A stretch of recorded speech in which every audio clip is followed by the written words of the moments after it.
বন্ধুগণ, আমার বিষয় বলা হয়েছে, যে বিষয়ে আমি আলোচনা রাখবো সেটা হলো বেদাতের পরিণাম, বেদাত সম্পর্কে আলোচনা।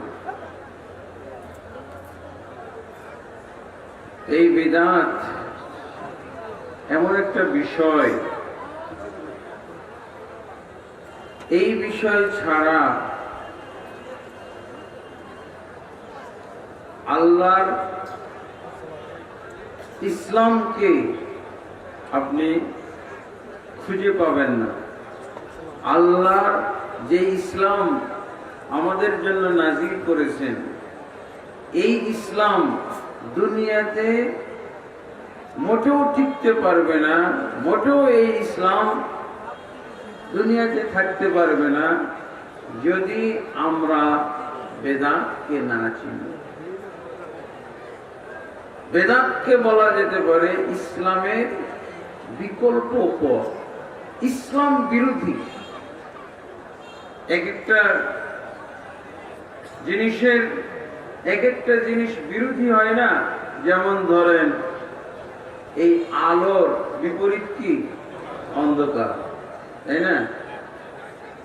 তারপরে সুগন্ধির বিপরীত হলো দুর্গন্ধ। এইরকম হলো ইসলামের বিপরীত হলো বিদআত, ইসলামের বিপরীত হলো কুফর, ইসলামের বিপরীত হলো শিরক, ইসলামের বিপরীত হলো জাহিলিয়াত। যেটাই বলি সেটাই একই কথা।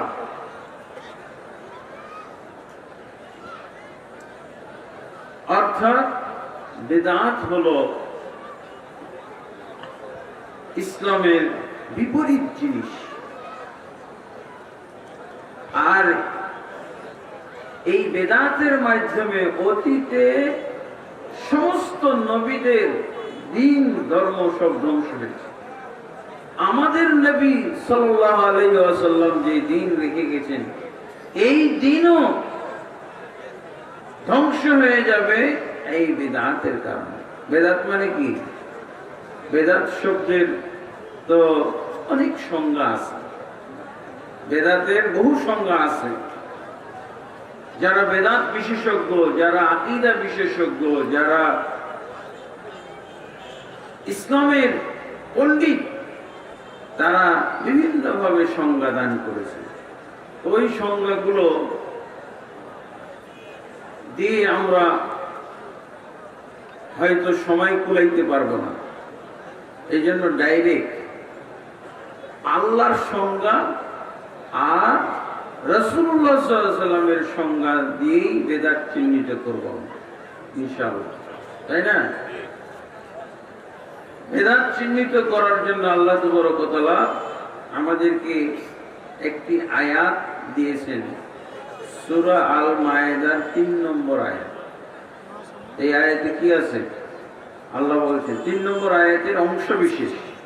আল্লাহ বলছেন, আল ইয়াউমা আকমালতু লাকুম দীনাকুম ওয়া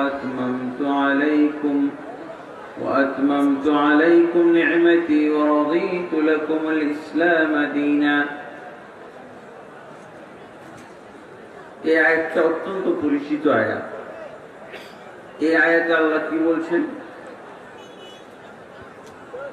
আল্লাহ তাবারক ওয়া তাআলা যে ইসলাম আমাদেরকে দান করেছেন, যে ইসলাম তিনি নাযিল করেছেন, যে ইসলাম নিয়ে নবী মুহাম্মদ রাসূলুল্লাহ সাল্লাল্লাহু আলাইহি ওয়াসাল্লাম দুনিয়ায় আগমন করেছিলেন, যে ইসলামের দাওয়াত তাবলীগ করেছিলেন, যে ইসলাম সাহাবায়ে কেরাম গ্রহণ করেছিলেন, এই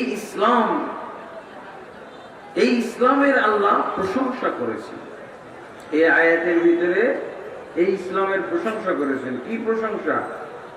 আল ইয়াউমা আকমালতু লাকুম দীনাকুম, আজকের দিন আমি তোমাদের দ্বীনকে পরিপূর্ণ করে দিলাম। আল্লাহ কি বলছেন? ইসলামকে আল্লাহ, দ্বীনকে আল্লাহ পরিপূর্ণ করে দিয়েছেন। এটা হলো 1 নম্বর প্রশংসা। 2 নম্বর প্রশংসা হলো ওয়া আতমামতু আলাইকুম নি'মাতি, এবং আমার চূড়ান্ত নিয়ামতটিকেও সম্পূর্ণ করে দিলাম। নিয়ামতটিকে বলতে কাকে বুঝাইছে? এই যে দ্বীনকে, ইসলামকে। আল্লাহর কি নিয়ামত একটি না বহু নিয়ামত? নিয়ামতি মানে কি? নিয়ামতি মানে আমার নিয়ামতটিকে মনে হচ্ছে আল্লাহর একটাই নিয়ামত, তাই না? কিন্তু আমরা জানি, আমরা দেখি, অনুভব করি আল্লাহর অসংখ্য অগণিত নিয়ামত দুনিয়াতে আছে। কিন্তু আল্লাহ ইসলামের প্রশংসায় এই যে বললেন আমার নিয়ামতটিকে সম্পূর্ণ করে দিয়েছি, এর অর্থ হলো যে যারা দ্বীন ইসলামকে গ্রহণ করবে, পালন করবে, মানবে, তারা হলো আল্লাহর প্রধান নিয়ামত, আল্লাহর 1 নম্বর নিয়ামতটিকে তারা গ্রহণ করলো, মূল্যায়ন করলো। এই নিয়ামতটার যারা মূল্যায়ন করবে তাদের জন্য আল্লাহ হালাল করেছেন দুনিয়ার অন্যান্য নিয়ামত। এই জন্য আল্লাহ একটি নিয়ামতের কথা বলছেন, কারণ এই নিয়ামতটির মাধ্যমে দুনিয়াতে যত নিয়ামত আছে এগুলো আল্লাহ হালাল করবেন, এগুলো জায়েজ হবে। আর যারা ইসলাম নামক নিয়ামত চিনবে না, বুঝবে না, এদের জন্য আল্লাহর অন্যান্য নিয়ামত হালাল নয়, তারা দস্যুর মতো ব্যবহার করতেছে, আল্লাহর রেজামন্দি নাই।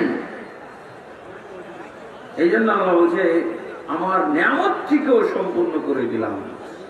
আর কি? ওয়ারাদিতু লাকুমুল ইসলাম দীনা, এবং ইসলামকে তোমাদের জন্য দ্বীন হিসেবে ধার্য করে, জীবন বিধান হিসেবে ধার্য করে আমি আল্লাহ খুশি হয়ে গেলাম। এখানে সংজ্ঞাটা কি পাওয়া গেল?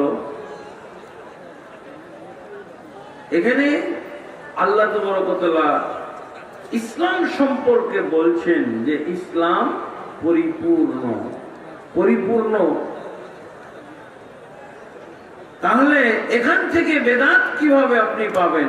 বেদাত যদি আপনি বলেন যে ইসলাম পরিপূর্ণ না, ইসলাম পরিপূর্ণ না, তাহলে কি হইল? শেষ। আল্লাহ ইসলামকে পরিপূর্ণ বলে দিলেন, এর অর্থ হলো আর এর ভিতরে নতুন কিছু ঢুকানো যাবে না। যাবে? পাইলেন আপনি? তাহলে যেহেতু আল্লাহ ইসলামকে পরিপূর্ণ করে দিয়েছেন, তাহলে এর মধ্যে কিছু নতুন ঢুকানো যাবে? রাসূলুল্লাহ সাল্লাল্লাহু আলাইহি ওয়াসাল্লাম কি বলছেন? মান আহদাসা ফি আমরিনা হাযা মা লাইসা মিনহু ফাহুয়া রাদ্দুন। এই যে নবীর সংজ্ঞা, কোরআন আর হাদিস দুইটা একসাথে মিলিয়ে আমরা সংজ্ঞা পাচ্ছি। রাসূলুল্লাহ সাল্লাল্লাহু আলাইহি ওয়াসাল্লাম বলেছেন যে ব্যক্তি আমার এই দ্বীনের ভিতরে নতুন কিছু আবিষ্কার করবে, ইসলাম যেহেতু আল্লাহ পরিপূর্ণ করে দিয়েছেন, তো নতুন কিছু আবিষ্কার গ্রহণ করবে, সুযোগ আছে? তাহলে আল্লাহর পরিপূর্ণ করে দিয়েছে, এইটা আপনি যদি বিশ্বাস করতে চান তাহলে অবশ্যই নতুন করে কিছু ঢুকানো চলবে না। ঢুকানো চলবে? বের করা চলবে? রদ বদল করা চলবে? তাহলে এই আয়াত দ্বারা এই তিনটা জিনিস বোঝা গেল। যেহেতু ইসলাম পরিপূর্ণ, তাহলে এর ভিতরে কিছু ঢুকানো যাবে না। এই যে গ্লাসটাতে হাফ লিটার, 500 গ্রাম, 500 মিলিলিটার ধরেন যে পানি ধরবে, আপনি যদি আরো 100 গ্রাম ঢুকাইতে চান, ঢুকবে? পরিপূর্ণ অর্থ হলো যে এর মধ্যে আর ঢুকানো যাবে না। পরিপূর্ণ অর্থ হলো আপনি এটা কম দিতে পারবেন না। আপনি যদি বাজারে দেখেন যেটা পণ হয়ে আছে, 1/4 খালি আছে, তো নিবেন? অর্ধেক আছে, নেবেন? কারণ কি? অপরিপূর্ণ। আপনি চান পূর্ণ জিনিস, কম আছে কেন? তাহলে বেশি করা হলো বিদআত, আর কম করা হলো বিদআত, আর রদ বদল করা হলো বিদআত। বুঝা গেছে? পরিপূর্ণ কি? পরিপূর্ণ হলো ইসলাম। ইসলামকে আল্লাহ পরিপূর্ণ করে দিয়েছেন। অতএব আপনি যদি কিছু এর মধ্যে ঢুকান, তাহলে ওই ইসলাম হলো বেদাতি ইসলাম। যদি কিছু বের করে নেন, তাহলে ওটা হলো বেদাত। ওটা ইসলাম না, ওটা বেদাত। যদি এর ভিতরে কোনো রদ বদল ঘটান, তাহলে এটা ইসলাম না, এটা কি? বেদাত। যদি আমরা ইসলাম বলি, কিন্তু ওটার নাম হলো বেদাত, বেদাতি ইসলাম। বুঝা গেছে? রাসূলুল্লাহ সাল্লাল্লাহু আলাইহি ওয়াসাল্লাম শুধু এটাই বলেননি, আরো কি বলছেন, যেটা আজকে খুতবা এবং আলোচনার পূর্বে সবাই পাঠ করে। আম্মা বাদ ফাইন্না খায়রাল হাদিসি কিতাবুল্লাহ। অতঃপর সবচেয়ে উত্তম হাদিস, সবচেয়ে উত্তম বাণী হলো আল্লাহর কিতাব বা আল্লাহর কিতাবের বাণী। ওয়া খায়রাল হাদি হাদি মুহাম্মাদিন সাল্লাল্লাহু আলাইহি ওয়াসাল্লাম। এবং সবচেয়ে উত্তম হেদায়েত, উত্তম আদর্শ, উত্তম পথ এবং পন্থা কার? নবী মুহাম্মদ রাসূলুল্লাহ সাল্লাল্লাহু আলাইহি ওয়াসাল্লাম। তারপরে রাসূল সাল্লাল্লাহু আলাইহি ওয়াসাল্লাম কি বলছেন? ওয়া শাররুল উমুরি মুহদাসাতুহা। সবচেয়ে নিকৃষ্ট কাজ হলো দ্বীনের ভিতরে নতুন কিছু আবিষ্কার করা, ইসলামের ভিতরে নতুন কিছু আবিষ্কার করা। আল্লাহ রাসূল কি বললেন? খুতবাটা তো আরবিতে আমরা শুনি, আজকে তরজমা সহ শুনি এবং বুঝি। কি বলছে? শাররুল উমুরি মুহদাসাতুহা। সবচেয়ে নিকৃষ্ট কাজ হলো দ্বীনের ভিতরে নতুন কিছু আবিষ্কার করা। তারপরে আল্লাহ রাসূল এটা আরো সুন্দর স্পষ্ট সংজ্ঞা। বেদাত কাকে বলে? এবার রাসূল সাল্লাল্লাহু আলাইহি ওয়াসাল্লামের এই হাদিস থেকে বুঝে নেন। আল্লাহ রাসূল সাল্লাল্লাহু আলাইহি ওয়াসাল্লাম বলেছেন, শাররুল উমুরি মুহদাসাতুহা। সবচেয়ে নিকৃষ্ট কাজ হলো দ্বীনের ভিতরে নতুন কিছু আবিষ্কার করা। ওয়া কুল্লু মুহদাসাতিন বিদআহ। এবং প্রত্যেকটা নতুন আবিষ্কারের নাম হলো বেদাত। মানুষের সংজ্ঞার আর দরকার আছে? তবে আল্লাহ রাসূলের এই হাদিস থেকে আলেমরা আরো কিছু ভাষা সেট করেছেন, সংজ্ঞা দিয়েছেন। তাহলে দেখেন, এটা হলো রাসূলের সংজ্ঞা। ওয়া কুল্লু মুহদাসাতিন বিদআহ। প্রত্যেকটা নতুন আবিষ্কার হচ্ছে বেদাত। কিসের ভিতরে নতুন আবিষ্কার? দ্বীনের ভিতরে, ইসলামের ভিতরে নতুন আবিষ্কার হলো বেদাত। তারপরে পরিণামটা শুনেন। পরিণাম কি? আল্লাহ রাসূল ওয়া কুল্লু বিদআতিন দালালাহ। প্রত্যেকটা বেদাত হলো গোমরাহি, পথভ্রষ্টতার কারণ। প্রত্যেক বেদাত।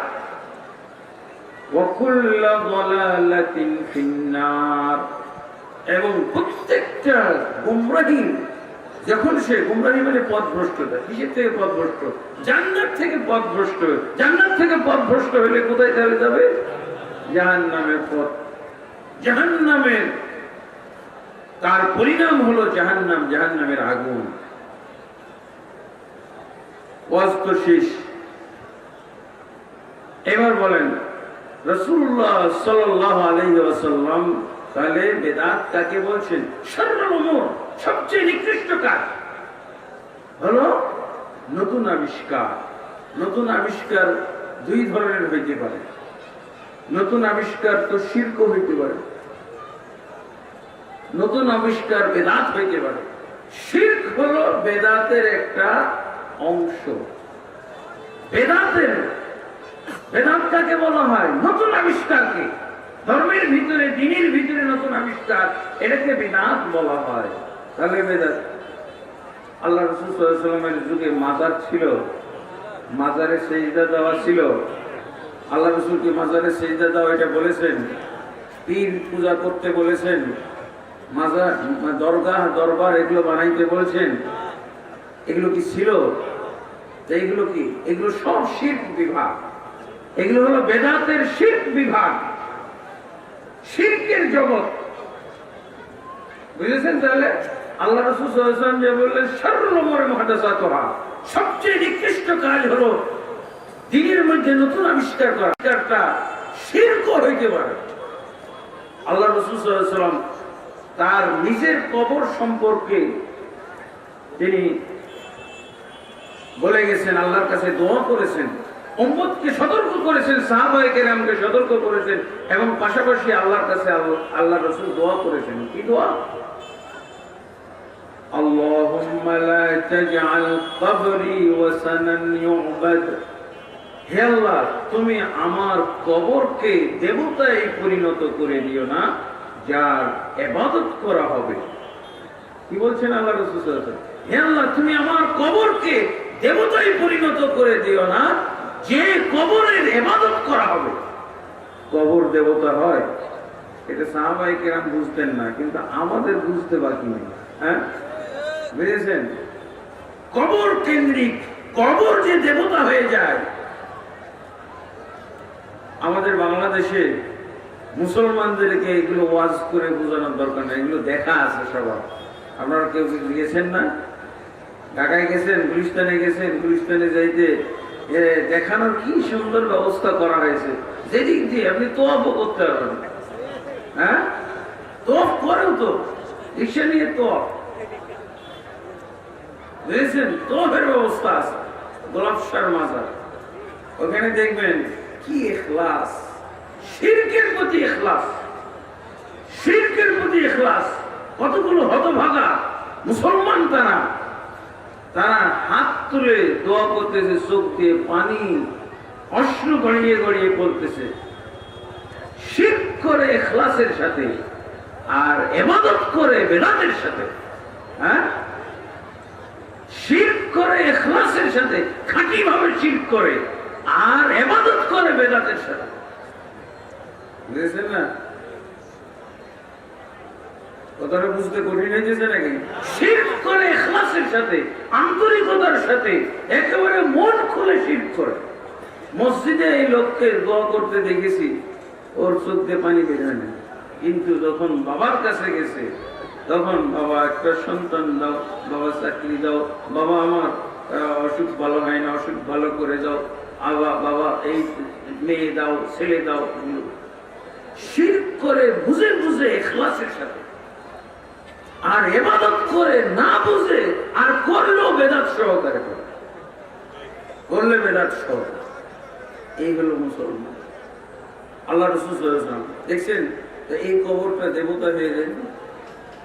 এগুলো সব দেবতা, এগুলো মন্দির আর মাজার কোনো পার্থক্য নেই, বরং মাজার আরো জঘন্য, আরো নিকৃষ্ট। ওরা তো কিছু একটা দেখে পূজা করতেছে, এরা তো দেখেও না। হয়তো কুত্তা শাহ, বিড়াল শাহ এর ভিতরে আছে, হ্যাঁ, গাধা শাহ, পচা শাহ এর মধ্যে আছে, বুঝেছেন? আর ওরা তো একটা সুন্দর কিছু দেখে, হ্যাঁ, চেহারা সুরত দেখে ইবাদত করতেছে। নাউযুবিল্লাহ। মুসলমান আরো নিকৃষ্ট।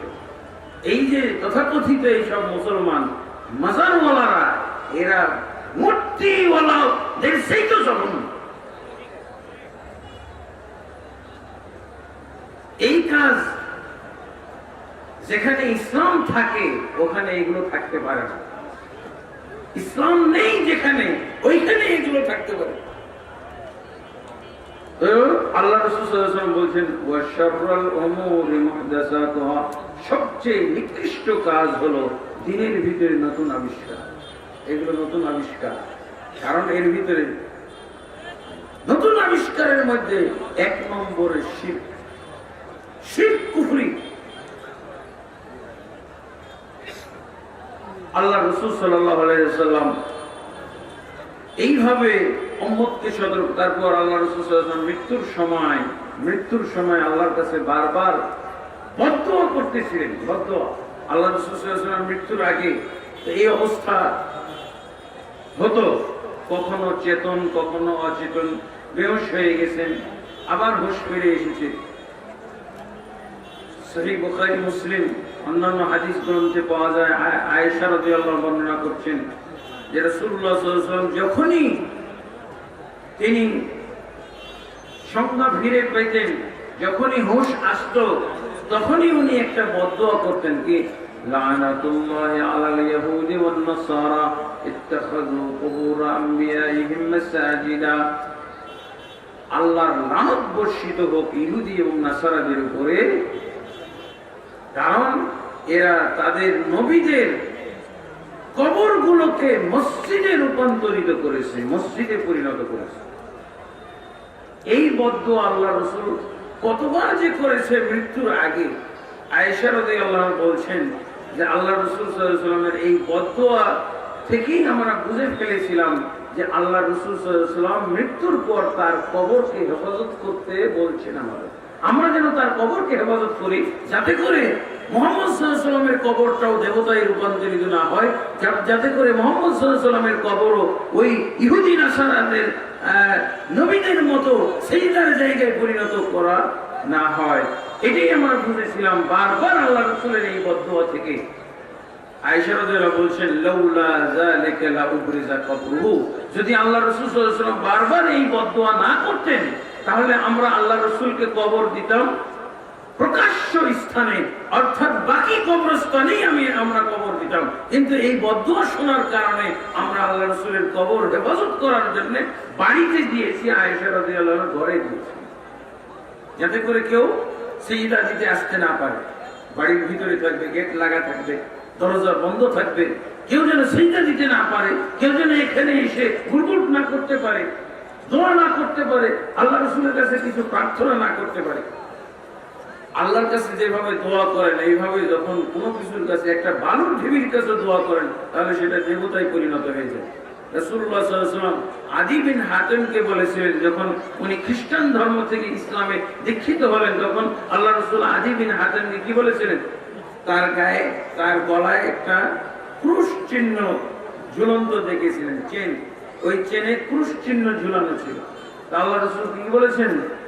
ইয়া আদী ইনজা আনকা হাযাল ওয়াসান, হে আদী, তোমার গলায় যে ঝুলন্ত দেবতাটা দেখা যাচ্ছে, তুমি যে তোমার গলায় দেবতা ঝুলিয়ে রেখেছো, এটা সরিয়ে ফেলো, এটা ছেড়ে ফেলো, এটা এখনই তুমি নিক্ষেপ করো। তাহলে মালাটাও দেবতা।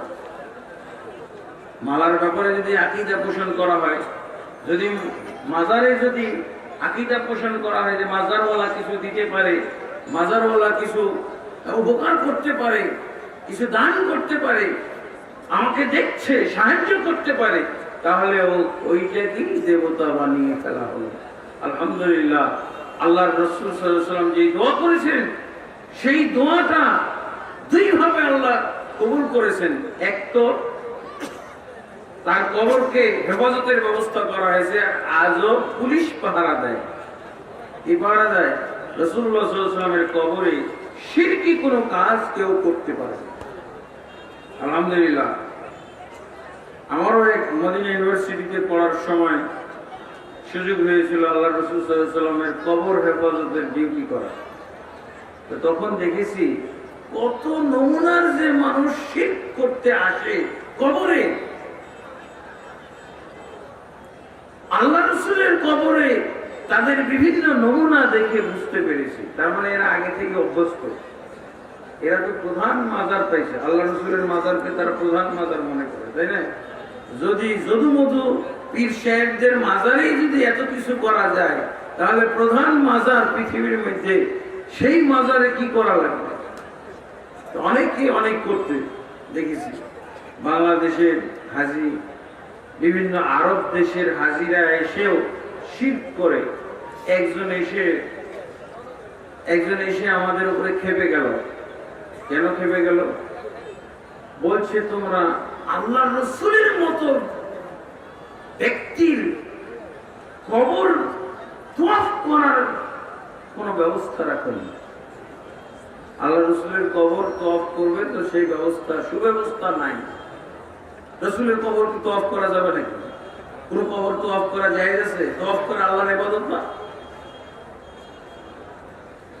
তো অবশ্যই তাদের দেশে কোন পীর মুর্শিদ দরবেশের কবর জিয়ারত কবর তওয়াফ করে অভ্যস্ত। এই জন্য ও মনে করছে যে রাসূলের কবর তাহলে তওয়াফের জন্য আরো যে কত সুব্যবস্থা করা আছে, কিন্তু ও তো সুব্যবস্থা পাই নাই। ও যেখান দিয়ে পারছে আর কি তওয়াফ চালাইছে, ব্যবস্থাই নাই। কাবা শরীফে তওয়াফের ব্যবস্থা আছে, আস্তে আস্তে তওয়াফের ব্যবস্থা আরো সুন্দর করা হচ্ছে। ওখানে যেহেতু তওয়াফ করতে হবে, কিন্তু রাসূলের কবর তো তওয়াফের জায়গা না, সব আটকানো। যেখান দিয়ে সে সুযোগ পাইছে ওখান দিয়ে ঘুরে ঘুরে 7 চক্কর পুরা করে এসে আমাদের উপরে খেপে গেছে, যেহেতু ক্লান্ত হয়ে গেছে, খুবই ক্লান্ত হয়ে গেছে। বলছে যে এটা কি তোমরা করেছো? রাসূলের কবরে তওয়াফ করার ব্যবস্থা রাখুন। নাউযুবিল্লাহ। এক হাজী সাহেব, অনেক বৃদ্ধ, বাংলাদেশ, তখনই হাতটা এরকম কাঁপতেছে। আল্লাহ রাসূল সাল্লাল্লাহু আলাইহি ওয়াসাল্লামের কবর বাড়িটা পুরোটাই তো লোহার নেট দিয়ে ঘেরা আছে, তো নেট জ্বালাচ্ছিল। নেট স্পর্শ, কবর স্পর্শ করে কি পাওয়া যায়? বরকত। এই শিরকি আকীদা হলো বরকত পাওয়া যায়। ওরা তো এমনি সাধারণ কবরেই, বাংলাদেশের সব যদুমধু পীরের কবরেই তারা তো বিভিন্ন কি বলে হাত মুছে দিয়ে কাপড় দিয়ে স্পর্শ করে তারা বরকত নেয়। তা আল্লাহ রাসূল সাল্লাল্লাহু আলাইহি ওয়াসাল্লামের কবর স্পর্শ করে বরকত নিতে যাচ্ছে, আমি তো হাতটা ধরে ফিরিয়ে দিলাম। যেহেতু ওর গলায় ঝুলতেছে বাংলাদেশের কার্ড, বাংলাদেশের পতাকা, আমি ওকে বাংলা ভাষায় বললাম যে হাজী সাহেব, এইটা ওই যে হাইকোর্ট মাজার আর শাহজালাল শাহপরান মাজার, এইগুলোতে এখানে চলবে না, এগুলো নিষিদ্ধ, হারাম, শিরক। তো আমার কথার দিকে কান দিচ্ছে না। ও তো চিন্তাই করতেছে না এখান থেকে বাংলা কথা আসতে পারে। হ্যাঁ, আরবদের মতোই ইউনিফর্ম পরা। তখন ও বলতেছে যে, তখন ও কি বলতেছে শোনেন, হায় রে আল্লাহ, এত টাকা খরচ করে আসলাম, ছুঁইতেও দিল না। তার মানে কত হাজি যে হজকে ছুতা বানিয়ে আসলে যায় কবর পূজা করতে, আল্লাহ রাসূলের কবর পূজা করার জন্য যায়, একটু কবর স্পর্শ করবে, একটু ছোঁয়া খাইতে পারবে, আল্লাহ রাসূলের কাছে কিছু চাইবে, প্রার্থনা করবে, এই জন্য যায়। এই সাধারণ পাবলিক এই বলতেছে কি, হায় রে এত টাকা খরচ করে আসলাম, ছুঁইতে দিল না, ছুঁইতে পারল না। তার মানে মনে হচ্ছে তার সব ইনভেস্ট এখন বেকার হয়ে গেল। তার হজে যাওয়া এটা শুধুমাত্র ছুতা, সুযোগ পেল হজের ছুতা দিয়ে ওই দেশে যাওয়ার, নবীর কবর। নাউযুবিল্লাহ। দেখেন কিভাবে মানুষ শিরক করে, এবং রাসূলুল্লাহ সাল্লাল্লাহু আলাইহি ওয়াসাল্লামের কবরকে আল্লাহ কিভাবে হেফাজত করবে, আমার মাধ্যমে হেফাজত করছে, শিরক হইতে দেয় নাই। এই হলো নমুনা। এই জন্য রাসূলুল্লাহ সাল্লাল্লাহু আলাইহি ওয়াসাল্লাম বলছেন, শাররুল উমুরি মুহদাসাতুহা, সবচেয়ে নিকৃষ্ট কাজ হলো নতুন আবিষ্কার করা, ওয়া কুল্লু মুহদাসাতিন বিদআহ, এবং প্রত্যেকটা নতুন আবিষ্কার হলো বিদআহ। সংজ্ঞা হয়েছে? রাসূলের সংজ্ঞাটা আপনি মানবেন তো?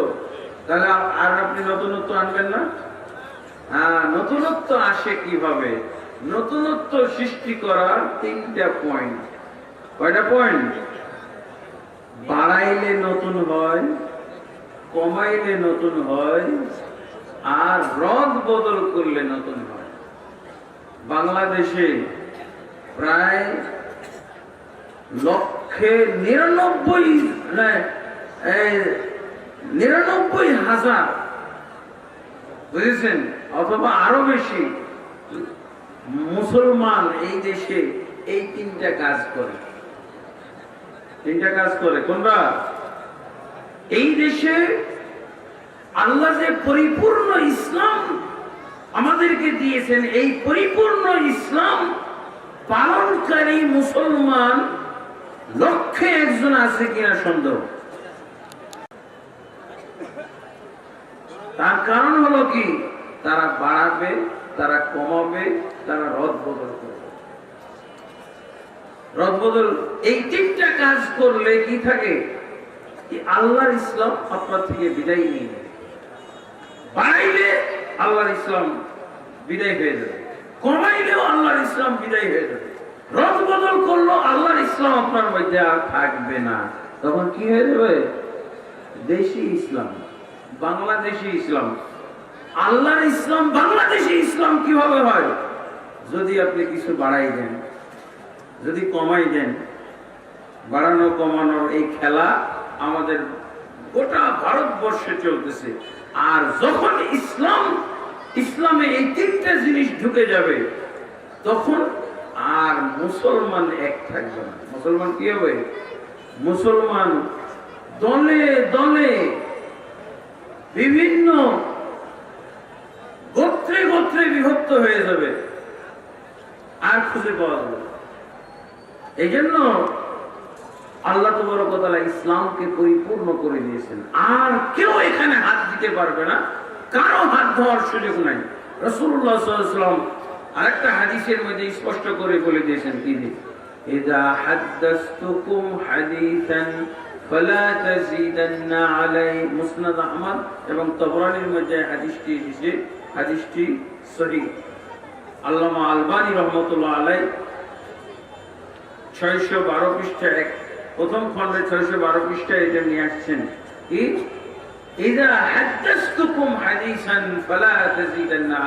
আমি যখন তোমাদের কাছে কোনো হাদিস বলবো, কোনো বাণী তোমাদেরকে আমি পরিবেশন করব, তখন খবরদার এর মধ্যে কোনো বাড়তি করতে পারবে না, বাড়াইতে পারবে না, বৃদ্ধি করতে পারবে না। দেখেন আমাদের বাংলাদেশে, ভারতবর্ষে কিভাবে মুসলমান আল্লাহর ইসলাম থেকে বের হয়ে গেছে, হাজার হাজার লক্ষ লক্ষ মুসলমান। ইসলামকে যদি আমরা ইসলামের মধ্যে কোনো বাড়তি কমতি, আপনারা মনোযোগ সহকারে শোনেন, ইসলাম শব্দের মধ্যে বাড়ানো কমানো যাবে না। এটা হলো শব্দগত দিক থেকে, আবার অর্থগত দিক থেকে।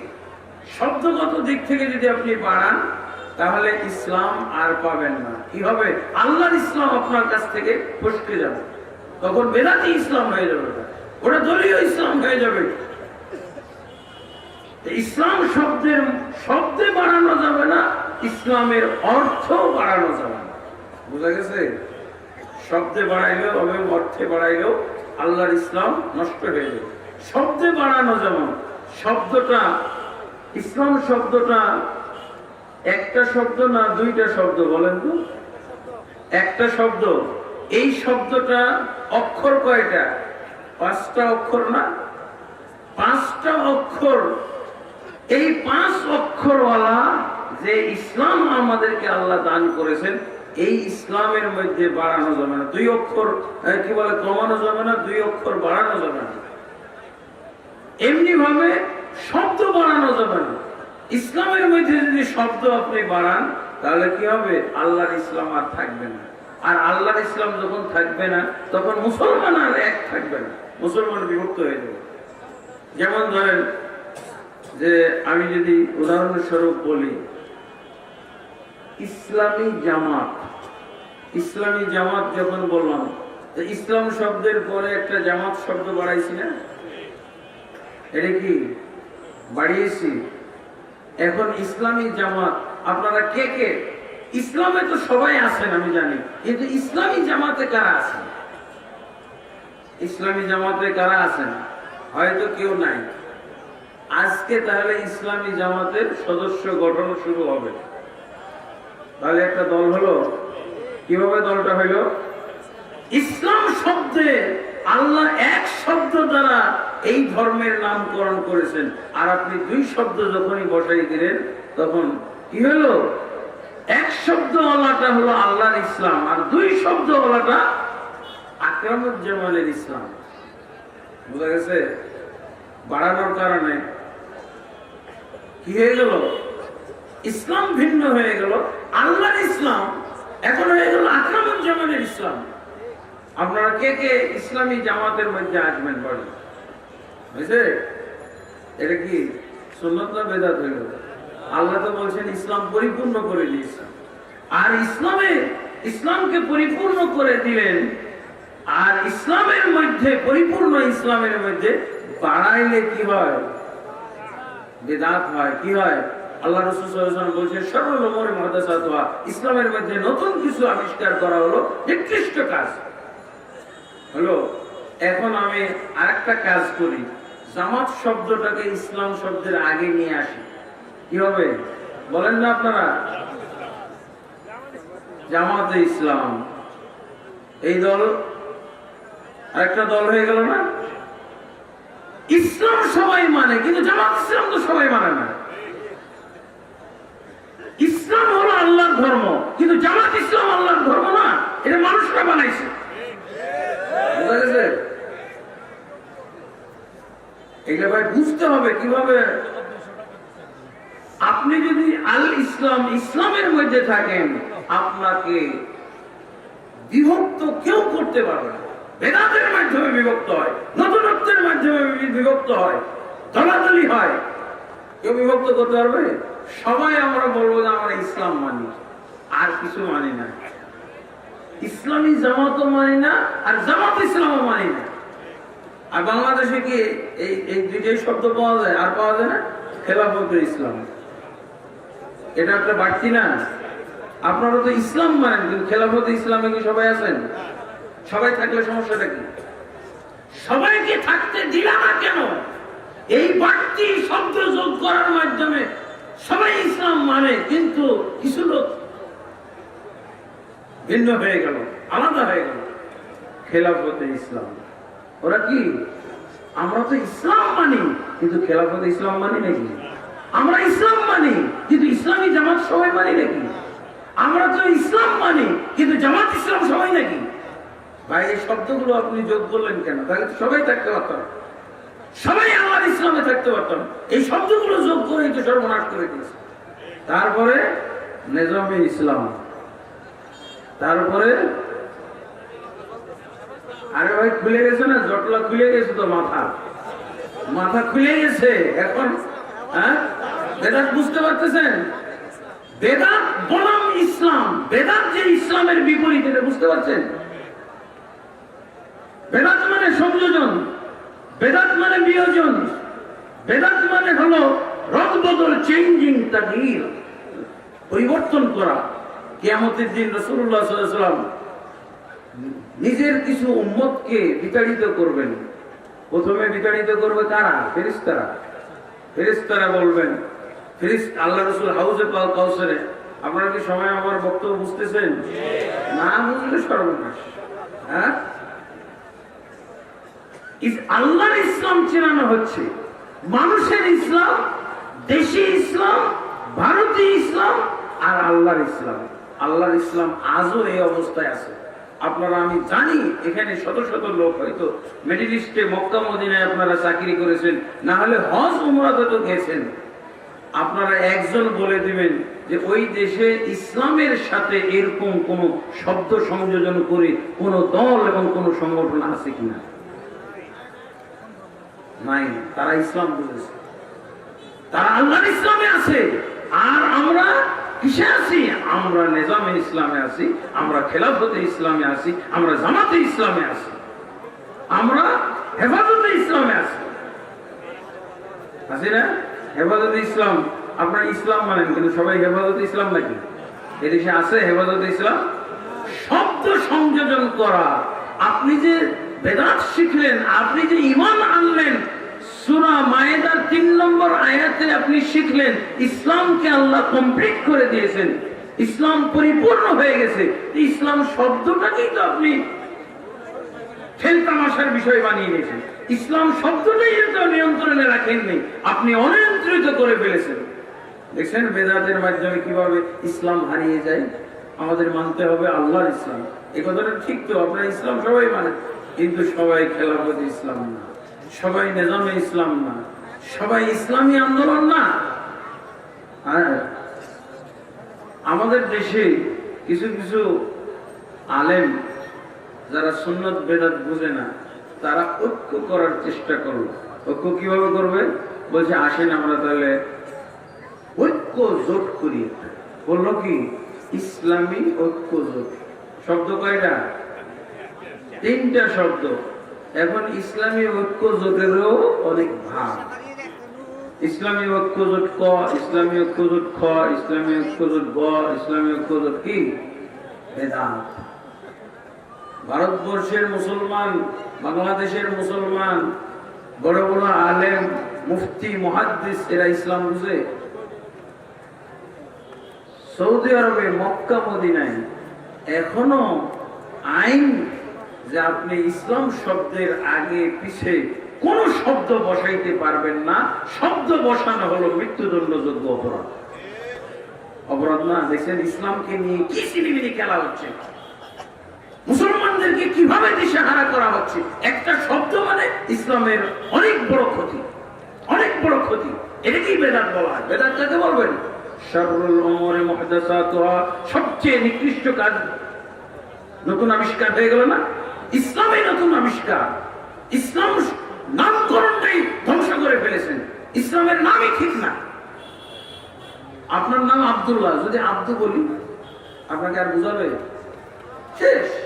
আপনাকে যদি আব্দুল্লাহ কাফি বলি বুঝাবে? আব্দুল্লাহ কাফি তো আরেকজনকে বুঝায়, আপনি তো না। কিন্তু বাড়িয়ে দিলে আর লোকটাই হারিয়ে গেল। যখনই আমি একটা শব্দ, নামের মধ্যে একটা শব্দ বাড়িয়ে গেল, লোকটাই হারিয়ে গেল। কেউ চিনবে না, আপনার বাপ মাও চিনবে না। আপনার বাপ মার কাছে অপরিচিত হয়ে যাবে। আপনার নাম রাখছে মাহমুদ, যদি বলি আব্দুল্লাহ, চিনবেন? আব্দুল্লাহ মাহমুদ, বুঝছেন না? এরকম ইসলামটাও আল্লাহর কাছে অপরিচিত হয়ে যায়। আর যখন আল্লাহর কাছে ইসলাম অপরিচিত হয়ে যায়, তখন মুসলমানের কাছে অপরিচিত। মুসলমান দলে দলে বিভক্ত হচ্ছে না। এটা কিসের বরকতে দলে দলে বিভক্ত হইল বলেন তো? বেদাতের বরকতে দলে দলে বিভক্ত। বেদাত নাই, দল নাই, দলাদলি হবে। আপনি ডিকশনারি নিয়ে যদি বসেন, এই কয়টাই কি শব্দ আছে নাকি ডিকশনারিতে? জামাত, নিজাম, খেলাফা, হেফাজত, আন্দোলন, ঐক্যজোট, এগুলো খালি আছে। বাংলা আর আরবি ডিকশনারি বসলে 500 শব্দ পাওয়া যাবে না। 500 শব্দ মানে 500 দল। বেদাত, বুঝেছেন? ইসলামের বিপরীত জিনিস বেদাত, বুঝেছেন? আপনি আল্লাহর ইসলামে নাই। আপনি কোথায় আছেন? আপনি হেফাজতে ইসলামে আছেন। আপনি আল্লাহর ইসলামে নেই, আপনি খেলাফতে ইসলামে আছেন। আপনি আল্লাহর ইসলামে নেই। আচ্ছা বলেন তো, এই শব্দগুলো যদি সংযোজন কেউ না করত, সবাই আল্লাহর ইসলামে থাকতো না? আল্লাহর ইসলামে থাকার সুযোগটা নষ্ট করে দিয়েছে কারা? যারা বেদাত বুঝে না, তারা না বুঝে আর বুঝে যেভাবে হোক বিভিন্ন স্বার্থে তারা বিভিন্ন শব্দ সংযোজন করেছেন, তারপরে বেদাত হয়ে গেছে। আর বেদাত হয়ে গেলে আল্লাহর ইসলাম হারিয়ে যায়। মানুষের ভিতর থেকে আল্লাহর ইসলাম হারিয়ে যায়। এখন মানুষের ইসলাম, এখন শত্রুতা শুরু হয়। ও আপনি জামাত ইসলাম না? না ভাই, তাহলে আপনার চাকরি নেই। আপনি খেলাফতে ইসলাম না? এই প্রতিষ্ঠান খেলাফতে ইসলামে, আপনার চাকরি নেই। আপনি যতই বলেন ভাই আমি ইসলাম মানি, ইসলাম মানি, না না, খেলাফতে ইসলাম না মানা পর্যন্ত চাকরি হবে। কোনো দরদ নাই, বন্ধুত্ব নাই। আপনি কি হেফাজতে ইসলাম? না, তাহলে হেফাজতে ইসলামের মাদ্রাসায় আপনার চাকরি হবে, হেফাজতে ইসলামের মসজিদে আপনার চাকরি হবে না। এই কাহিনী ঘটিয়ে রেখেছি। ইসলামের 12টা বাজিয়ে ইসলামকে তছনছ করে রেখেছি। আমরা টেরও পাই না ইসলামের এত বড় সর্বনাশ ঘটিয়ে রেখেছি। কি দিয়ে এগুলো হলো? এটা হলো বেদাতের তামাশা। বেদাত মানে তো আপনি বললেন যে সংযোজন, বিকৃতি। সংযোজন করবেন না, বিয়োজন করবেন না। বাড়াইতে পারবেন? বাড়ানো যাবে না, কমানো যাবে না। তাহলে আপনি আল্লাহর ইসলামের মধ্যে থাকবেন। কিয়ামত পর্যন্ত কেউ আপনাকে আল্লাহর ইসলাম থেকে সরাইতে পারবে না। এটা হলো শব্দগত দিক। আবার অর্থগত দিকও আছে। অর্থগত দিক আছে।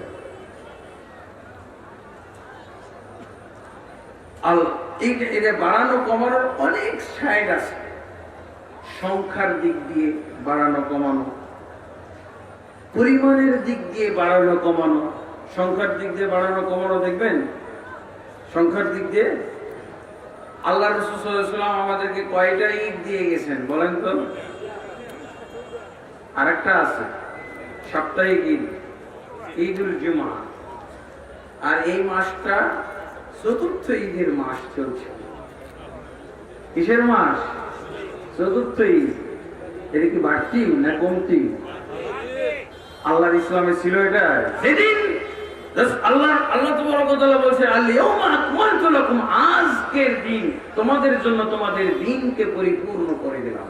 এই পরিপূর্ণ দিনের মধ্যে একটা আপনি দেখান তো ঈদে মিলাদুন নবী আছে? এটা কয় নম্বর ঈদ? 4 নম্বর, চতুর্থ। বেদাত কাকে বলে? বাড়ানো কমানো আর রদ বদল করা। বাড়িয়েছে। কি ধরনের ঈদ বাড়াইছে জানেন? খুবই সুন্দর ঈদ বানাইছে, শ্রেষ্ঠ ঈদ। এদের ঈদটা কত?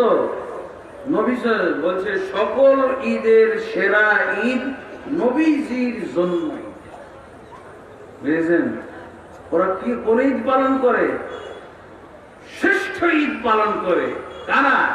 এই দেশের লক্ষ লক্ষ বেদাতীরা। বেদাত ধরা পড়তেছে আপনাদেরকে। কিভাবে বেদাত ধরা পড়লো? যে আল্লাহ রাসূল সাল্লাল্লাহু আলাইহি ওয়াসাল্লাম 4 নম্বর ঈদ আমাদেরকে দিয়ে যাননি। হ্যাঁ, জাহেলি যুগের 2টা ঈদ ক্যান্সেল করে গেছেন। ওই ক্যান্সেল যদি আমরা ঈদ ধরি, 3টা ঈদ ছাড়া যদি আর কোন ঈদ আমরা গ্রহণ করি, তাহলে ওই 2টা ঈদ আমরা ফিরিয়ে আনতে পারি। যেই 2টা ঈদ আল্লাহ রাসূল ক্যান্সেল করেছিলেন। আল্লাহ রাসূল ক্যান্সেল করেছিলেন না 2টা ঈদ জাহেলি যুগে। ওই 2টা ঈদ তো সাহাবায়ে কেরাম কিছুদিন পালনও করছিলেন। আর এই ঈদ তো ইদানিংয়ের আবিষ্কার, 604 হিজরিতে আবিষ্কার। কোন সাহাবী দেখে নাই, কোন তাবেঈ দেখে নাই, কোন তাবেঈ দেখে নাই, কোন ইমাম, কোন মুজতাহিদ দেখে নাই। এটা এত নতুন ঈদ। আর এই নতুন ঈদটাকে বলছে সকল ঈদের সেরা ঈদ নবীজির জন্ম ঈদ। শুনছেন আপনারা? এটার মাধ্যমে কি হলো? সকল ঈদের সেরা ঈদ নবীজির জন্ম ঈদ যদি হয়, তাহলে সকল ঈদগুলো কোন ঈদের চাইতে সেরা হলো? ঈদুল ফিতরের চেয়ে সেরা ঈদ, ঈদুল আজহার চেয়ে সেরা ঈদ, ঈদুল জুমার চেয়ে সেরা ঈদ। বলছে না? এই কথার অর্থটা কি? যদি সেরা ঈদ হয়ে থাকে এদের, তাহলে মুহাম্মদ সাল্লাল্লাহু আলাইহি ওয়াসাল্লাম যা দিয়ে গেলেন ওটা কি? ওটাকে ডাউন দিয়ে দেওয়া হলো না? যারা রাসূল সাল্লাল্লাহু আলাইহি ওয়াসাল্লামকে ডাউন দিয়ে দেয় এভাবে, তারা কি আর মুসলমান থাকে? বেদাতের মাধ্যমে মুসলমান মুরতাদ হয়ে যায়, কাফের হয়ে যায়, ইসলাম ভঙ্গের কারণ। এটা একটা ইসলাম ভঙ্গের কারণ। আল্লাহ বলছেন না, যে ব্যক্তি ইসলাম ছাড়া অন্য কোন দিন তালাশ করবে, কোশ্চিনকালে গ্রহণযোগ্য হবে না। আর সেটা হবে আর কিয়ামতের দিন এই মতবাদ গ্রহণকারী ব্যক্তি হবে ক্ষতিগ্রস্তদের অন্তর্ভুক্ত। বুঝে গেছেন? তাহলে অর্থগত দিক দিয়ে যদি আমি বাড়াই, অর্থগত দিক, আল্লাহ তাবারক ওয়া তাআলা আল্লাহ রাসূল সাল্লাল্লাহু আলাইহি ওয়াসাল্লামের মাধ্যমে আমাদেরকে পরিপূর্ণ ইসলাম দিয়ে গেছেন কিনা? পরিপূর্ণ ইসলাম দিয়ে গেছেন। পরিপূর্ণ ইসলামের ফিগারটা কি?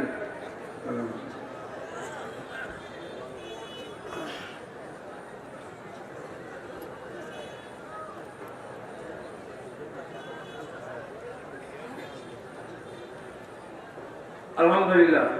তাহলে আল্লাহ রাসূল সাল্লাল্লাহু আলাইহি ওয়াসাল্লাম পরিপূর্ণ ইসলাম আমাদেরকে বলে গেছেন।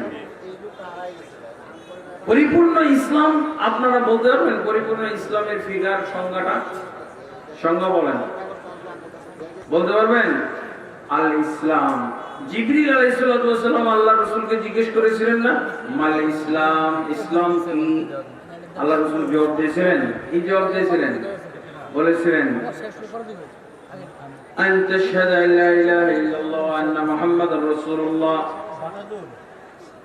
وتقيم الصلاة وتؤدي الزكاة وتصوم رمضان وتحج البيت إن استطعت إليه سبيلا আল্লাহ রাসূল সাল্লাল্লাহু আলাইহি ওয়াসাল্লামকে জিজ্ঞেস করেছিলেন জিবরিল, কি জিজ্ঞেস করেছিলেন? ইসলামের ফিগারটা বলুন, ইসলাম কাকে বলে, পূর্ণাঙ্গ ইসলাম তুলে ধরুন। রাসূলুল্লাহ সাল্লাল্লাহু আলাইহি ওয়াসাল্লাম ইসলামের ফিগার তুলে ধরেছিলেন কয়টা? কয়টা বলেন তো? 5টা। কালেমা, নামাজ, রোজা, হজ, যাকাত, তাই না? সংক্ষেপে বলছি, যেটা আমাদের মুখস্থ। 5টা। 5-এর পরে আরো কিছু বলছিলেন আল্লাহ রাসূল সাল্লাল্লাহু আলাইহি ওয়াসাল্লাম? 5-এর পরে কি আরো কিছু বলছিলেন? হ্যাঁ, আল্লাহ রাসূল সাল্লাল্লাহু আলাইহি ওয়াসাল্লাম আমাদেরকে যে দিয়ে গেছেন, যে ইসলামের ফিগার আমাদেরকে দিয়েছেন, সেটা হলো 5 রকমের ইসলাম, 5 ফরজের ইসলাম। কিন্তু আমরা ভারতবর্ষে শুনে থাকি আরো কিছু ফরজ আবিষ্কার হয়েছে। কি? মাযহাব মানা ফরজ। মাযহাব মানা ফরজ, এটা কয় নম্বর ফরজ? 5-এর মধ্যে আছে, এটা 6 নম্বর। যারা 6 নম্বর ফরজ বাড়িয়ে দিল, এটা কি আল্লাহর ইসলাম? আল্লাহর ইসলাম হলো, নবীর ইসলাম হলো, কোরআনের ইসলাম হলো, হাদিসের ইসলাম হলো 5 ফরজের ইসলাম। আর যে আরেক ফরজের কথা বলা হচ্ছে, এটা কি সুন্নাত? বিদআত। ইসলামের মধ্যে যেমন ভাবে শব্দগত দিক থেকে কিছু বাড়াইলে বেদাত হয়ে যায়, অর্থগত এই ফিগারের মধ্যে যদি 5-এর অধিক কিছু যোগ করা হয়, তাহলে এটা কি বেদাতি ইসলাম? আমরা কয় ফরজের ইসলাম মানবো? 5 ফরজের ইসলাম। ওরা কয় ফরজের ইসলাম মানে? 6 ফরজের ইসলাম মানে। আচ্ছা, ওরা যে ফরজটা আবিষ্কার করেছে, ওরা কিন্তু আল্লাহর ফরজগুলোর চাইতে পাওয়ারফুল। হুজুররা তো ইচ্ছা মতো বানাইছে, পাওয়ার সংযোজন করে দিয়েছে। আপনি জিজ্ঞেস করেন বড় হুজুরকে, যে হুজুর নামাজ পড়ে না এই লোক, রোজা রাখে না, হজ করে না, এর ইসলাম আছে? বলবে যে আছে। বলছি যে মাযহাব মানে না, তাহলে আছে? বলছে মাযহাব না মানলে তার ইসলাম নাই। হুজুররা যে ইসলাম সংযোজন করলো, ইসলামের 6 নম্বর ফরজ, এটা পাওয়ারফুল না বেশি? আপনি টেকনাফ থেকে তেতুলে যান, আপনি চট্টগ্রাম গাড়ি ভাড়া করে যান, যে বড় হুজুরকে জিজ্ঞেস করেন যে নামাজ পড়ে না, এর ইসলাম আছে? বলবে না আছে। রোজাও রাখে না, যাকাত দেয় না, হজ করে না, উমরা করে না, কিচ্ছুই করে না, কিন্তু বলবে ইসলাম আছে। যখনই বলবেন 6 নম্বর ফরজটাও মানে না, মাযহাব মানে না, তখন হুজুর বলবে তাহলে ইসলাম নাই, আছে। শুধু কি তারা এই 5টাই ফরজ বাড়াইছে? একটা যখন ফরজ বাড়াইলো, তখন তো দরজা খুলেই গেল। তারা ওই ফরজের 6 নম্বর ফরজ সংযোজন করার পর এই ফরজের আরো কত যে বাচ্চা বের করছে, 130 পর্যন্ত ফরজ বাংলাদেশ। কত নম্বর ফরজ? 130 পর্যন্ত ফরজ। আর আল্লাহর ইসলাম কয় ফরজের? 5 ফরজের ইসলাম। জিবরিলের দৃষ্টিতে কয় ফরজ? রাসূলের দৃষ্টিতে কয় ফরজ? সাহাবায়ে কেরামের দৃষ্টিতে কয় ফরজের ইসলাম? 5 ফরজের ইসলাম। আর আমাদের দেশে বড় বড় হুজুরদের ফরজ 6 ফরজের ইসলাম। আবার 6 নম্বর ফরজের পাওয়ারটা আরো বেশি। নামাজ পড়লো, নামাজ ছাড়লো, আপনার ইসলাম থাকে, কিন্তু যখনই মাযহাব ছেড়ে দেবেন, তখন আর আপনার ইসলাম থাকবে না।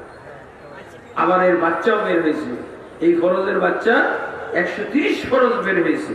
বোঝা গেছে কিভাবে? আমরা বলছিলাম যে বেদাত হলো ইসলামের বিপরীত, বিকল্প পথ। শুধু তাই না, এরা আবার 7 নম্বর ফরজ বাড়াইছে। 7 নম্বর ফরজ কি জানেন? আপনি যদি বলেন যে ভাই আমি মাযহাব মানি, তারপর আরেকটা প্রশ্ন করবেন, তরিকা মানেন? যদি বলেন যে তরিকা মানে না, তাহলে সর্বনাশ, আপনার ইসলাম নাই। আমি এই ফতোয়ার শিকার হয়েছি, আমাকে এই ফতোয়া দেওয়া হয়েছে। আমি কৌশল করে বলেছিলাম এক জায়গায়, নারায়ণগঞ্জে, রেসবি গ্রুপের এক মসজিদে চলে গেছি, জানি না, বুঝছেন? আমি বলছি ইমামের কাছে, ইমামটাও নতুন। আমি বললাম যে ভাই, আমি মাগরিবের পরে কিছু কথা বলবো, কোরআন হাদিসের আলোচনা করবো, একটু সুযোগ দিবেন, অনুমতি? হ্যাঁ দেন। সর্বনাশ। কিন্তু সভাপতি আবার ওই দলের ইসলামের পণ্ডিত আমাকে বলছে, না আপনি আলোচনা করলে আগে 2টা প্রশ্নের উত্তর দিবেন। বলেন প্রশ্ন বলেন। প্রথম প্রশ্ন, আপনি কোন মাযহাবের? আমি তো কৌশল করে বললাম যে এখানে কায়দা করে না বললে বিপদ আছে। আমি বললাম যে ইমাম আবু হানিফা যেই মাযহাবের আমি ওই মাযহাবে। তখন বলছে আচ্ছা বুঝছি তাহলে হানাফি মাযহাব। যে তুমি বুঝো আমার খালি আলোচনা করতে পারি। তারপরে বলছে আচ্ছা ঠিক আছে হানাফি মাযহাব বুঝতে পারলাম। দ্বিতীয় প্রশ্ন আপনার তরিকা কি? তারপরে তখন আমি এখন কি বলি ওটা তো চালাইতে পারলাম। মাযহাবের প্রশ্নে তো উত্তীর্ণ হয়েছি পাস, কিন্তু এই তরিকার প্রশ্নে কিভাবে পাস করি আমি চিন্তা করতেছি। এদেরকে তো ওই যে এরা তো এইসব না শুনলে হবে না। কি নকশবন্দিয়া, চিশতিয়া, কাদেরিয়া, মুজাদ্দিদিয়া ইত্যাদি আছে যে,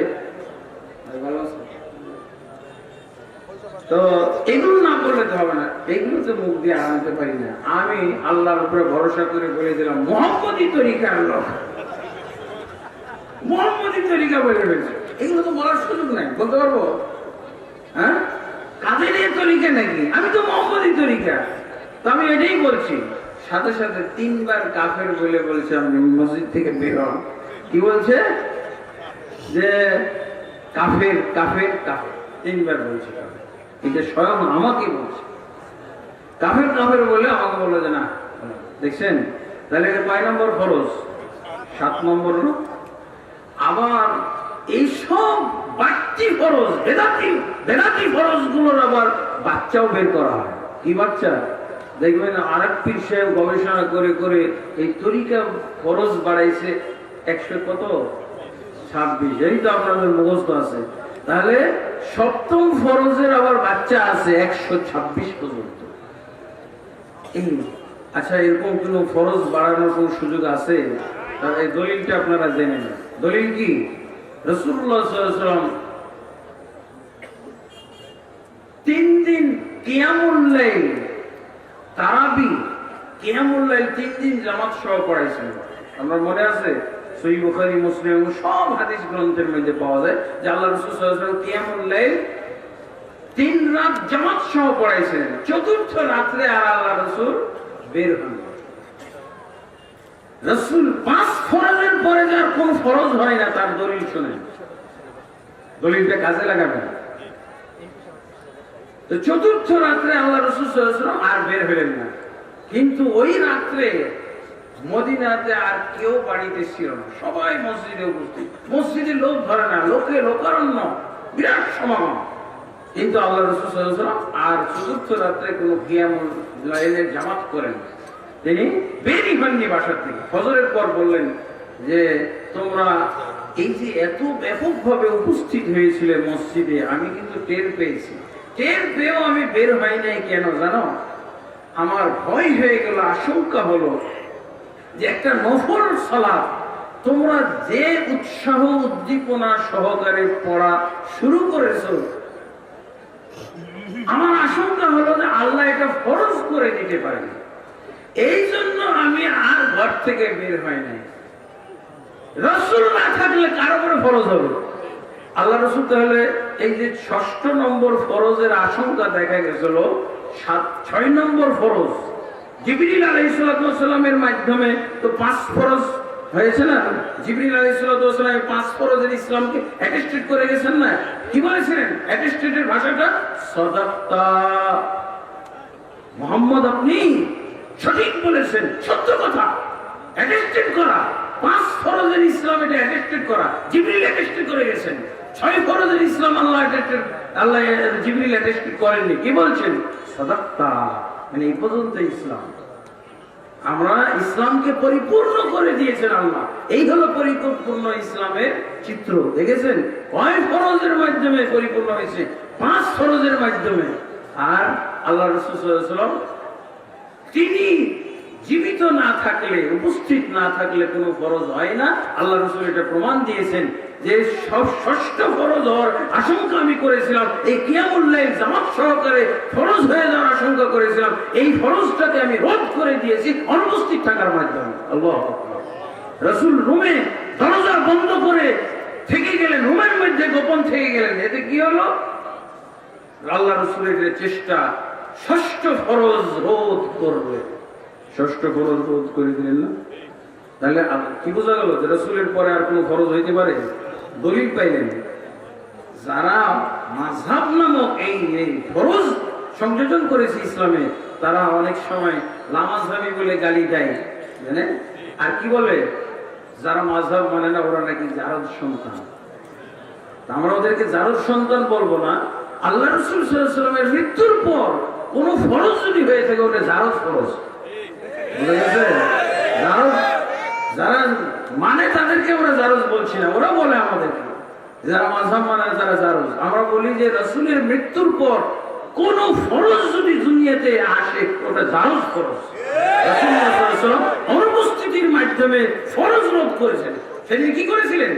চতুর্থ রাত্রে আল্লাহ রাসূল সাল্লাল্লাহু আলাইহি ওয়াসাল্লাম উপস্থিত না হওয়ার মাধ্যমে কি করেছিলেন? ফরজ রোধ করেছিলেন। সম্ভাবনাময় একটা ফরজ, আশঙ্কাজনক একটা ফরজকে আল্লাহ রাসূল সাল্লাল্লাহু আলাইহি ওয়াসাল্লাম রোধ করে দিয়েছেন।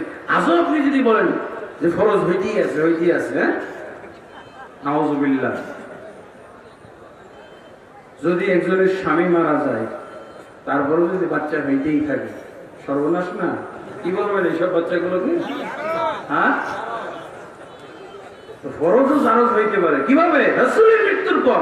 এজন্য তো ওমর ইবনে খাত্তাব রাদিয়াল্লাহু আনহু কি চালু করে দিলেন না? কিয়ামুল লাইলের জামাত চালু করে দিলেন। কেন চালু করে দিলেন? যে রাসূল মারা গেছে, আর ফরজ হবে না। ফরজ হওয়ার আশঙ্কা নাই। বন্ধুগণ, বুঝতে পেরেছেন? বেদাত। এবার শুধু বেদাত, বেদাতের কুফল একটা তো আপনারা শুরুর দিকেই শুনছেন, কুল্লু দালালাতিন শাররুল উমুরি মুহদাসাতুহা ওয়া কুল্লু মুহদাসাতিন বিদআহ কুল্লু বিদআতিন দালালা ওয়া কুল্লু দালালাতিন ফিন্নার। শুনছেন? এটা শুনছেন না? তারপরে উসুল, বেদাত চিনার, বেদাত বুঝার একটা উসুল আছে। হাদিসের মধ্যে আল্লাহ রাসূল সাল্লাল্লাহু আলাইহি ওয়াসাল্লাম একটা মূলনীতি দিয়ে গেছেন। মূলনীতিটা আমি খুব সংক্ষেপে বলছি। আল্লাহ রাসূল সাল্লাল্লাহু আলাইহি ওয়াসাল্লাম বলছেন, মান রাগিবা আন সুন্নতি ফালাইসা মিন্নি। যে ব্যক্তি আমার সুন্নাত বহির্ভূত, সুন্নাত বিমুখ চলবে, সুন্নাত বিমুখ ইবাদত করবে, সুন্নাহ বহির্ভূত, তরিকা বহির্ভূত, আদর্শ বহির্ভূত ইবাদত আমল করবে, সে আমার উম্মতের অন্তর্ভুক্ত নয়। রাসূলের উম্মতের অন্তর্ভুক্ত নয়, তো কার উম্মতের অন্তর্ভুক্ত বলেন? শুধু কি দুনিয়াতে আল্লাহ রাসূল বলেছেন? কিয়ামতের দিনে আল্লাহ রাসূল বলবেন সুহকান লিমান গায়রা বাদি। দুনিয়াতে বহিষ্কার, আখিরাতে বহিষ্কার করবেন, বিতাড়িত করবেন। দুনিয়াতে বহিষ্কার, আখিরাতে বিতাড়িত করবেন। এটা কাদেরকে বলেছিলেন বলেন তো? এই যে তিন ব্যক্তিকে, একজন হলো তাহাজ্জুদ গুজার, সে এমন তাহাজ্জুদ পড়বে আল্লাহ রাসূল ফেল। আল্লাহ রাসূল কি ফেল? সে বলছে যে আমি এমন তাহাজ্জুদ পড়বো রাত্রে এক সেকেন্ড ঘুমাবো না। দ্বিতীয় ব্যক্তি বলছে আমি জীবনে যতদিন বেঁচে থাকবো সিয়াম পালন করব, কখনো আমি বাদ দিব না। তার মানে 12 মাস সিয়াম। তৃতীয় ব্যক্তি কি বলেছিল? আমি হাদিসটা বলছি না, সময় নেই, এই জন্য হাদিসটা যেহেতু শোনা আছে, খালি এই হাদিসটা আপনাদের কাছে তুলে ধরে এর পরিণামটা একটু ব্যাখ্যা করব। বলেন। তারপর তৃতীয় ব্যক্তি বলেছিল আম্মা আনা ফাআতাজিলুন নিসা ওয়া লা তাযাওয়াজু বিহিন্না। আমি জীবনে যতদিন বেঁচে থাকবো মহিলাদের সাথে বিবাহ বন্ধনে আবদ্ধ হব না। তাতে কি হবে? মহব্বত তাহলে স্ত্রীর কাছে বন্টন হবে না, সন্তান সন্ততি হবে তাদের মাঝে বন্টন হবে না। আল্লাহর এই মহব্বতটা আল্লাহকেই করব, এই সম্পর্ক আল্লাহর সাথেই থাকবে। ভালো কথা না? আল্লাহ রাসূল সাল্লাল্লাহু আলাইহি ওয়াসাল্লাম কেন বললেন? এত ভালো ভালো কাজ করতে চাইলো, ভালো কাজ করতে চাইনি? আপনারা তো বলবেন, অনেকেই বলবে যে জিনার চাইতে তো ভালো করছে সারা রাত। অনেকে বলে না এই শবে বরাতের রাত্রে সারা রাত জেগে জেগে ইবাদত করলো, এটা ভালো না? যদি সিনেমা হলে কাটাইতো, যদি কোনো বেশ্যার কাছে থাকতো, তার চেয়ে ভালো হলো না? দেখেন আল্লাহ রাসূল সাল্লাল্লাহু আলাইহি ওয়াসাল্লাম কি বলছেন, এই তাহাজ্জুদ গুজার লোকটাকে, এই সারা জীবন রোজা রাখবে এই লোকটাকে আল্লাহর সাথে সম্পর্ক সে রাখবে, বিবাহ বন্ধনে আবদ্ধ হবে না। এত সে আল্লাহ পাগল, এত সে আখিরাতমুখী। তিনজনকে আল্লাহ রাসূল কি বললেন? ফামান রাগিবা আন সুন্নতি ফালাইসা মিন্নি। কেন? আল্লাহ রাসূলের আদর্শ হলো আমি রাত্রে সালাত পড়ি, ঘুমাই, আমি সিয়াম রাখি, সিয়াম ভেঙেও থাকি, আমি মহিলাদের সাথে বিবাহ বন্ধনে আবদ্ধ হয়েছি। এই হলো রাসূল সাল্লাল্লাহু আলাইহি সাল্লাম। আর এরা বলছে যে আমি রাসূল আমি সারা রাত তাহাজ্জুদ পড়ব, জীবনে যতদিন বেঁচে আছি কখনো ঘুমাবো না। আচ্ছা বলেন তো, কার ইবাদত বেশি, রাসূলের না এই লোকটার? তাহাজ্জুদ কার বেশি? আচ্ছা, বেদাতের মাধ্যমে রাসূলকে বিপদে ফেলা হয় এবং আল্লাহকেও বেকায়দায় ফেলা হয়। নাউজুবিল্লাহ। বলেন তো, যে রাসূল সাল্লাল্লাহু আলাইহি ওয়াসাল্লামকে যে আল্লাহ জান্নাত দান করবেন, এটা সবচেয়ে শ্রেষ্ঠ জান্নাত হবে না? কারণ উনি ছিলেন শ্রেষ্ঠ ব্যক্তি, আউয়ালিন আখিরিনের মধ্যে শ্রেষ্ঠ ব্যক্তি, নবীদের সর্দার, তার জান্নাতটা শ্রেষ্ঠ হবে না? তখন কি হবে জানেন? গেড়গুল লাগবে ওই সময়, যখন ওই লোক যদি বলে যে আল্লাহ মুহাম্মদ 1/3 রাত ইবাদত করে যদি এই জান্নাত পায়, তা আমার জান্নাত কোথায়? না, এখন মুহাম্মদের জান্নাত তো ওকে দিয়ে দিতে হবে, তাই নাকি? আর মুহাম্মদের জন্য এর চেয়ে ঘাটিয়া দরজার একটা জান্নাত বানাই দেবে না? নাউজুবিল্লাহ। দেখছেন বেদাতের নির্দেশনা কত খারাপ, বেদাতের পরিণাম কত খারাপ, বুঝতে পেরেছেন? যে আল্লাহকেও বেকায়দায় ফেলছে। এই জন্য আল্লাহ রাসূল সাফ করে ফেলছেন, ক্লিয়ার করে দিয়েছেন, বাবা এত পরিষ্কার লোকের আমার উম্মতে জায়গা নেই।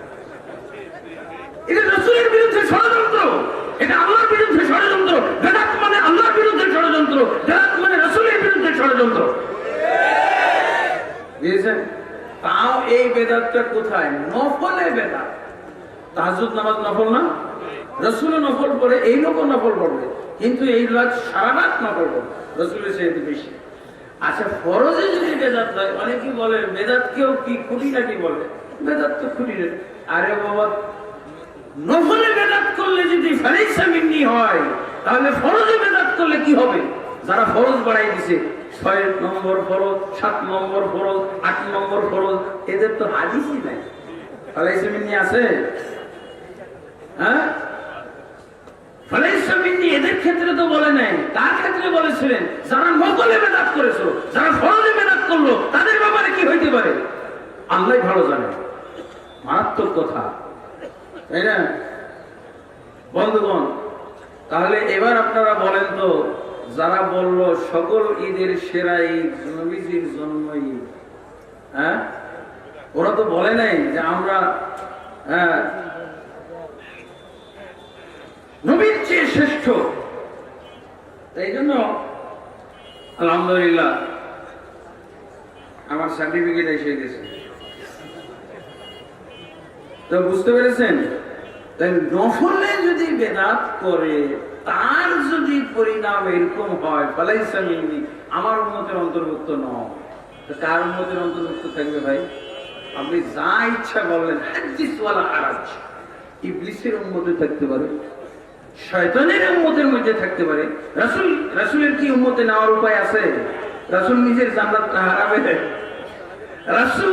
রাসূল কি আল্লাহকে বেকায়দায় ফেলতে চায় নাকি? নাউজুবিল্লাহ। এগুলো হলো আল্লাহর উপরে মাতব্বরি, রাসূলের উপরে মাতব্বরি, ইসলামের বিরুদ্ধে ষড়যন্ত্র, ঠান্ডা ষড়যন্ত্র। ঠান্ডা ষড়যন্ত্র বুঝেই না এরা। আল্লাহ রাসূল ঠিকই বুঝেছেন এই ইবাদতগুলোর কি যে অপপ্রভাব, এর যে কি ক্ষতি। আল্লাহ রাসূল এক কথায় বলে শেষ করেছেন, ভাই বাবা এত বেশি ইবাদত যারা করে, রাসূলকে ওভারটেক করলে রাসূলের মধ্যে থাকবে কি করে? রাসূলকে ওভারটেক করে রাসূলের মধ্যে থাকার উপায় আছে? আল্লাহ রাসূল সাল্লাল্লাহু আলাইহি ওয়াসাল্লাম দুনিয়াতে এইভাবে বলে গেছেন। আর আখিরাতে কি বলবেন? আখিরাতে ফিরিস যখন হাউজে কাউসারে পানি পান করাবেন রাসূলুল্লাহ সাল্লাল্লাহু আলাইহি ওয়াসাল্লাম, তখন একটা গ্রুপ আসবে পানি পান করার জন্য। রাসূলও চিনে ফেলবেন। কিভাবে চিনবেন? মুসল্লিরা, এদের ওযুর জায়গাগুলো, অঙ্গ প্রত্যঙ্গগুলো জ্বলজ্বল করে জ্বলতেছে। আল্লাহ রাসূল দুনিয়াতে বলে গেছেন যে আমি এই নিদর্শন দেখে আমার উম্মত চিনবো। আল্লাহ রাসূল চিনছেন। তারপরে ফেরেশতারা তাদেরকে তাড়াই নিয়ে যাচ্ছে। আল্লাহ রাসূল বললেন, আসহাবি আসহাবি, এরা আমার উম্মতভুক্ত ব্যক্তি, এদেরকে আসতে দাও, আমি হাউজে কাউসারের পানি পান করাবো। ফেরেশতারা রিপোর্ট দিবে, ইয়া মুহাম্মদ ইন্নাকা লা তাদরি মা হাদাসু বা'দাক, হে মুহাম্মদ আপনি জানেন না আপনার মৃত্যুর পর এরা কি নতুন নতুন আবিষ্কার করেছিল। দেখেন, নফলে নতুন আবিষ্কার করলে কি তার পরিণাম সেটা জানতে পারলাম, ফরজেরটা জানতে পারিনি। ফরজেরটা আখিরাতে খবর হবে। ফরজের বেদাত, ফরজের ক্ষেত্রে বেদাত যারা করে, বেদাত করি না আমরা। যাকাতুল ফিতর কিভাবে দেন? যাকাতুল ফিতর ফরজ না, কিভাবে দেন? এগুলোর কিন্তু পরিণাম নাই, নফলেরটা আছে। নফলেরটা হলো ফালাইসা মিন্নি। আর রাসূল সাল্লাল্লাহু আলাইহি ওয়াসাল্লাম যখন রিপোর্ট পাবেন যে হ্যাঁ ফেরেশতারা যখন বলতেছে এরা আপনার উম্মতের ভিতরে, আপনার দ্বীনের ভিতরে কি নতুন নতুন আবিষ্কার করেছিল, তখন আল্লাহ রাসূল সাল্লাল্লাহু আলাইহি ওয়াসাল্লাম ফেরেশতাদের রিপোর্ট বিশ্বাস করবেন, শুনবেন। ফেরেশতারা কি খারাপ রিপোর্ট দিবে, মিথ্যা রিপোর্ট দিবে? না, হতেই পারে না। আল্লাহ রাসূল সাথে সাথে তাদের রিপোর্ট সত্য জেনে বলবেন, সুহুকান লিমান গায়্যারা বা'দি। বুখারী ও মুসলিমে দুইটা শব্দ আছে, সুহুকান লিমান বাদদালা বা'দি, যে আমার পরে পরিবর্তন ঘটিয়েছে, চেঞ্জিং এনেছিল আমার দিনের ভিতরে, সুহুকান সে দূর হ, দূর হ, দূর হ। সুহুকানের মুগুর লাগিয়ে আল্লাহ রাসূল বিতাড়িত করলেন। দুনিয়াতে ফালাইসা মিন্নি, আখিরাতে সুহুকানের মুগুর। তাহলে আপনি কার এখন যাবেন কোথায়? বেদাত হলো ইসলাম থেকে বহিষ্কারকারী পাপ। এই জন্য আল্লাহ রাসূল সাল্লাল্লাহু আলাইহি ওয়াসাল্লাম বলেন, শাররুল উমুর মুহদাসাতুহা। আল্লাহ রাসূল সাল্লাল্লাহু আলাইহি ওয়াসাল্লাম কোন জিনাকারীকে উম্মত থেকে বহিষ্কার করেননি। আল্লাহ রাসূল সাল্লাল্লাহু আলাইহি ওয়াসাল্লাম কোন সুদখোরকে উম্মত থেকে বহিষ্কার করেননি। আল্লাহ রাসূল কোন ঘুষখোরকে উম্মত থেকে বহিষ্কার করেননি। আল্লাহ রাসূল সাল্লাল্লাহু আলাইহি ওয়াসাল্লাম কোন হত্যাকারীকে উম্মত থেকে বহিষ্কার করেননি। মদখোরকে উম্মত থেকে বহিষ্কার করেননি। আল্লাহ রাসূল সাল্লাল্লাহু আলাইহি ওয়াসাল্লাম সহিহ বুখারীতে আছে, হেমার নামক এক ব্যক্তিকে চতুর্থবারের জন্য তাকে দৌড় মারতে আনা হয়েছে মদ পানের দায়ে দোষী। একজন বলল, লানাতুল্লাহি আলাইক কাম মাররা তাশরাব, কতবার তুমি এইরকম মদ পান করবে আর শাস্তি ভোগ করবে, আল্লাহর লানত পড়ুক তোমার উপর। আল্লাহ রাসূল সাল্লাল্লাহু আলাইহি ওয়াসাল্লাম বললেন, লা তা'লানহু ফাইন্নাহু ইউহিব্বুল্লাহ ওয়া রাসূলুহু। আল্লাহ রাসূল মদখোরের প্রতি দরদি, কিন্তু আল্লাহ রাসূল সাল্লাল্লাহু আলাইহি ওয়াসাল্লাম বেদাতির উপরে দরদি না। বেদাতিকে আল্লাহ রাসূল দুনিয়াতে ফালাইসা মিন্নি বলেছেন, আখিরাতে মুগুর দিবেন সুহুকান লিমান গায়্যারা বা'দি বলে। আল্লাহ আমাদের সকলকে বেদাত মুক্ত ইসলাম পালন করার, ইবাদত এবং আমল করার তৌফিক দান করুন। আল্লাহুম্মা আমিন। আস্তাগফিরুল্লাহ লি ওয়া লাকুম ওয়া লিসাইরিল মুসলিমিন ফাস্তাগফিরুহু ইন্নাহু হুয়াল গফুরুর রহিম। সুবহানাকা আল্লাহুম্মা ওয়া বিহামদিকা আশহাদু আন লা ইলাহা ইল্লা আনতা আস্তাগফিরুকা ওয়া আতুবু ইলাইক।